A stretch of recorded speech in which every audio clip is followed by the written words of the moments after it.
Well, good morning, everybody. It's November 9th, 2025. I just did a video on the recent snow.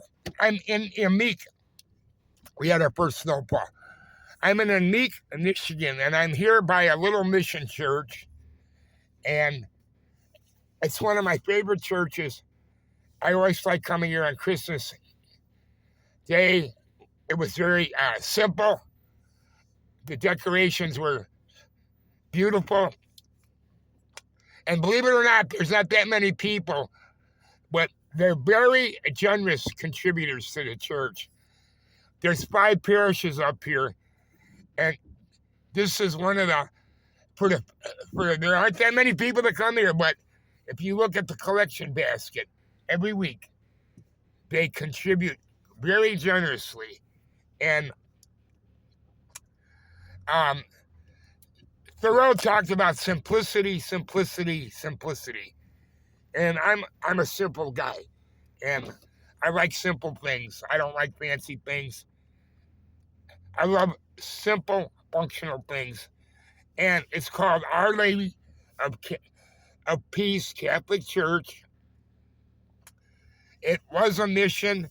Then I think it became a regular parish during the copper rush, when you had a lot of people here.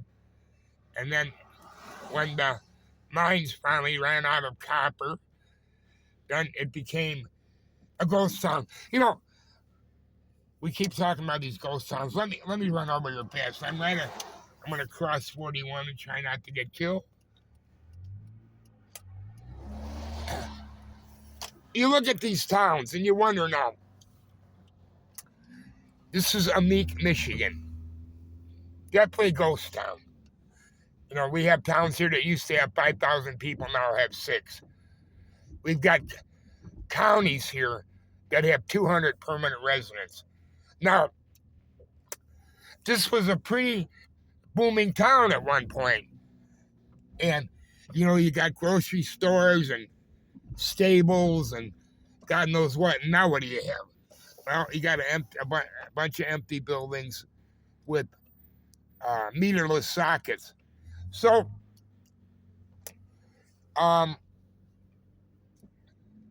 this, just to look at, it was a thriving business community at one time. This is probably some kind of store here.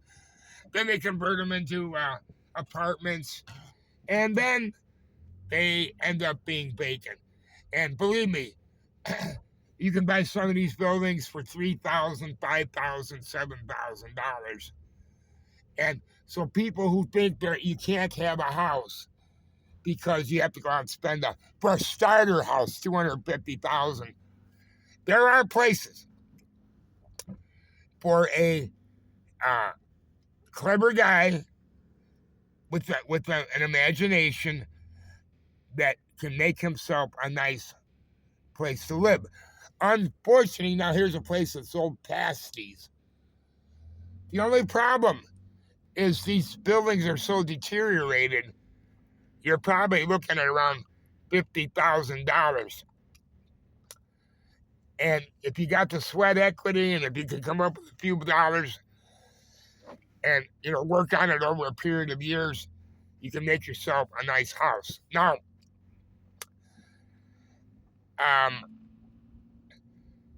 this looks like something in Alaska, right? I mean, like you see on National Geographic. This looks like and you wonder now, what kind of a building was this? Where they put like a little facade on it, and everybody's got their wood. And now here's a guy selling a house, de novo. I wonder what this house would go for. We're gonna look that up before all said and done. You probably get that house for like 30 grand, maybe. So, that's another good thing about these Airbnbs. They resurrect, they regentrify abandoned properties, and they give hope to areas that were once considered dead. And you see a lot of construction, but I mean, look at on this house right here. Look at here.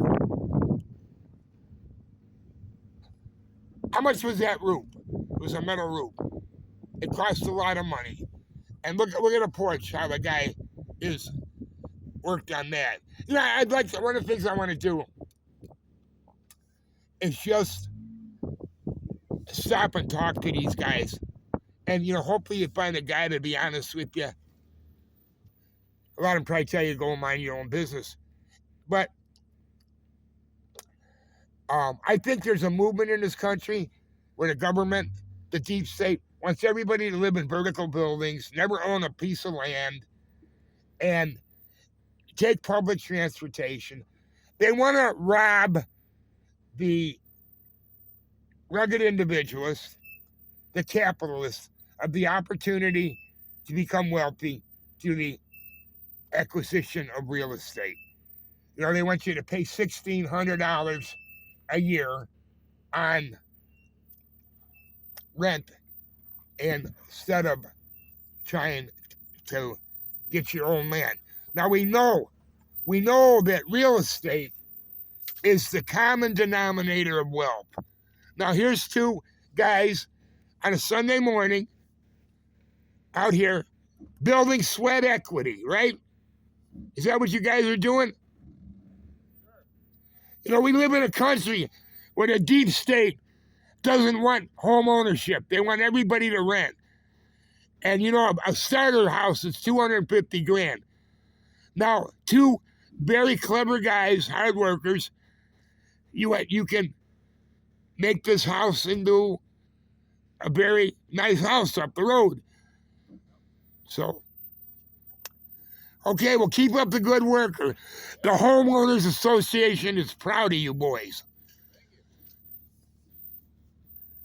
See right there, two guys out there working on a Sunday morning, cold Sunday morning, 28 degrees out here. Building the common denominator of wealth is real estate. Just about all wealthy people end up investing in real estate. Now, I'm going to do what I just did and see if I can get, you can see they resent. They don't want to be bothered with a crazy guy like me talking about, I'm thinking of doing a series now. This is a good thing. Following people in their effort to get a good deal and to become as rugged individuals and capitalists. You know, you go to the banks, they don't want to lend you money. Starter house, $250,000. Well, how's a young couple going to come up? Here's another one right here. Look, I remember this being sort of a mess here. Look what they made out of this place. So, to you, especially those people that can work remotely, and there are jobs up here, to you that are discouraged and think I'll never be able to own a house, baloney. You just got to be creative. And look at this old house here. Now, this could be a nice house or something. See, somebody's already working on that. New steps. Is it easy? Oh, no. No, not easy at all. Is it expensive? It will be. But there's a lot to be said for sweat equity. There really is. You know, coming home after work. Now, here's guys that are doing the same thing. Trying to build up. You boys working on the house? You guys working on the house? Yeah. See? Good. Keep up the good work. Now these young guys, these young bucks, they got a lot of energy. See, one of the things you find up here, people don't know how to talk up here. Now look at this place. What a nice place this is. This guy, Nick Rossi, may he rest in peace. He died of cancer. Came from Cicero, Illinois. His brother was sick. And when I'm from Chicago. He's from Cicero, which is part of Chicago. But, he said, Chris, these people don't know how to talk to anybody. And they're right. You know, you can always tell somebody from Chicago, New York, they know how to talk. They'll talk you to death. Now, here's a guy I know the guy, very nice guy. And look at, this is called Ahmeek Art Apartment Vacation Rental. Now, I hazard to guess this building was probably vacant for years. And they're revivifying this stuff. They're saying, no, you're not dead. You're just in the wrong, you know, you went through a bad cycle. The mines pulled out of here in 1968. So 40 years later, 50 years later, they're coming back. This area is coming back. And especially with all the madness going on in these urban centers, with these communists taking over the cities, people are going to seek areas like this and to escape the insanity of the left, of the communists. And this country is being taken over by communists. And if you don't believe me, just look at who is going to be the new mayor of New York, an avowed rabid communist. They're going to destroy these cities and people in the next few years, especially, thank God for the computer and the internet, who can work remotely. They're going to escape these urban centers of insanity. There's still sanity up here. Do yourself a favor. Leave California, and we have people that come from California. Leave the insanity of the leftist states, Illinois and New York, Colorado. You can still find sanity in a place called UP, Copper Island, Michigan. There's no crime here.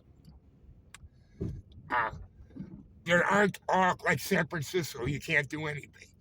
You can't paint your door without a permit. Very few restrictions up here. I found this place 15 years ago, and I promised that I was going to move here, that I wanted to die here. And you know what? Looks like I am. Hopefully not too soon. But, you know, these were very, at one point, prosperous areas.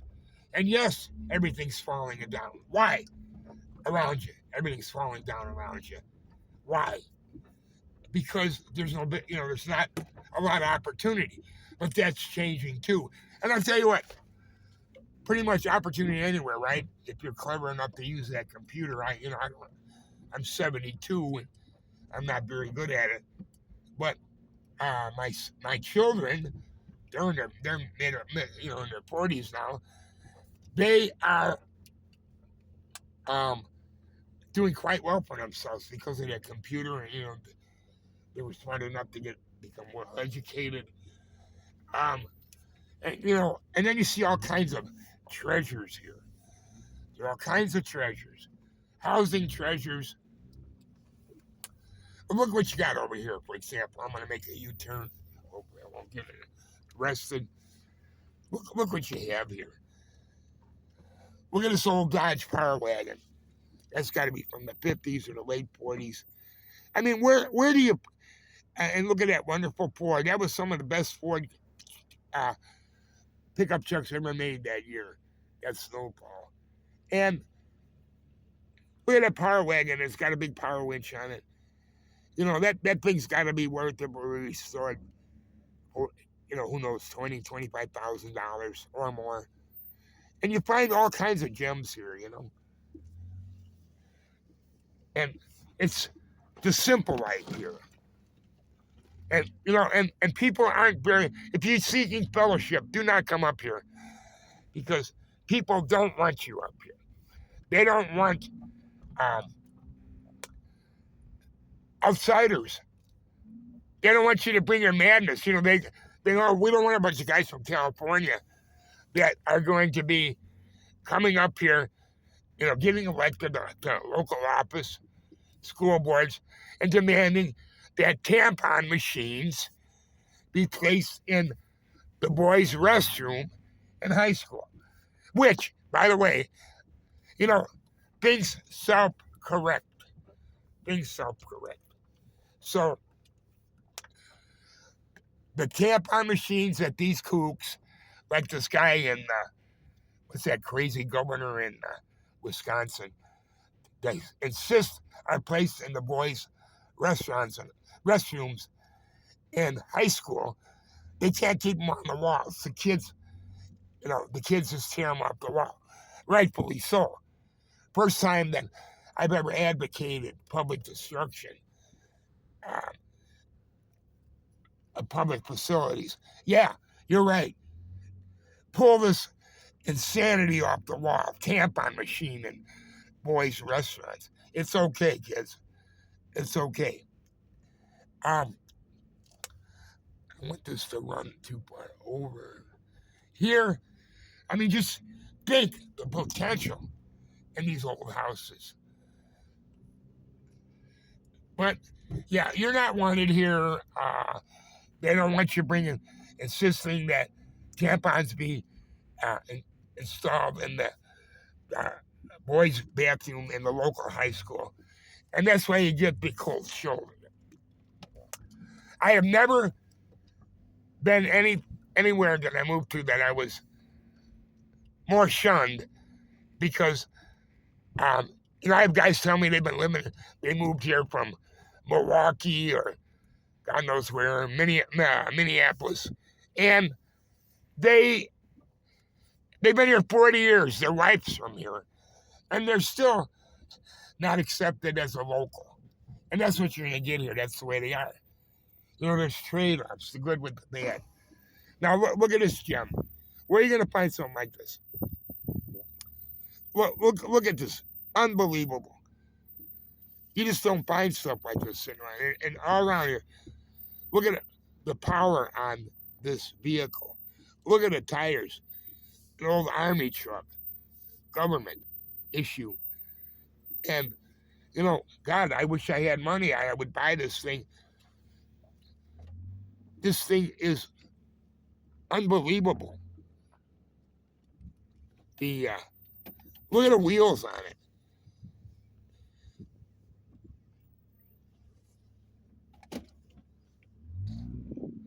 It was it's a beefed up civilian model, and the guy uses it to plow snow.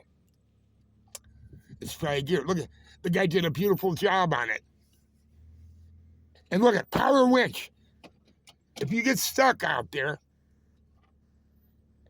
you can drape that cable over that power winch and pull yourself out.